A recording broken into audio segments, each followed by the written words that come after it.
Bismillahirrahmanirrahim. Qala al-musannifu rahimahullah wa nafa'ana bihi wa bi ulumihi fid dharaini amin. Paslun ari ieu eta hiji pasal. Asbabut tayamumi ari pirang-pirang sababna tayamum. Salah satun eta aya 3.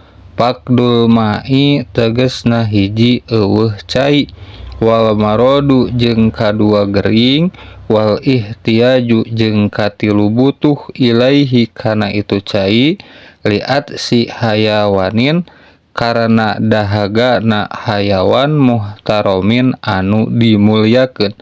Gairul muhtaromi ari hayawan anu teu dimulyakeun sittatun eta aya 6. Tarikus sholati tegesna hiji jalma anu ninggalkeun salat, wazanil muhsonu jeung ka 2 jalma anu jinah muhson, wal murtaddu jeung ka 3 jalma murtad, wal kafiru jeung ka 4 jalma kafir, al harabiyu anu merangan, wal kalbul aquru jeung ka 5 anjing anu galak, wal khinjiru jeung ka 6na babi. Paslun ari ieu eta hiji pasal. Syurutut tayamumi ari pirang-pirang syaratna tayamum. Asyaratun eta aya 10. Aya kuna tegesna hiji aya itu tayamum biturobin eta ku taneuh. Wa ayyakuna jeung kaduana aya naon at-turabu taneuna tahiron eta anu suci.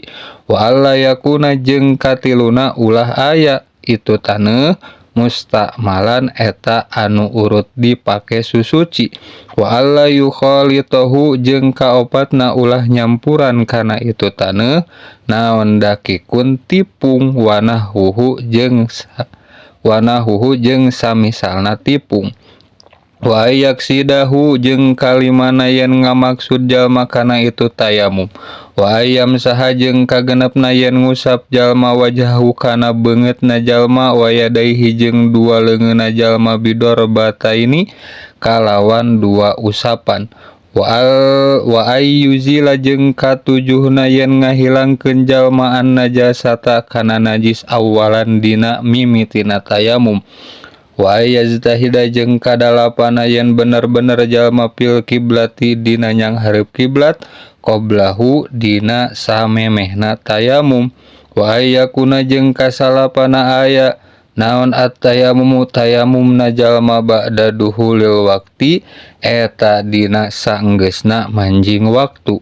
Wa tayamama jeung kasapuluhna yen tayamum jalma likulli fardin pikeun sakur-sakur fardu. Wallahu a'lam bishawab.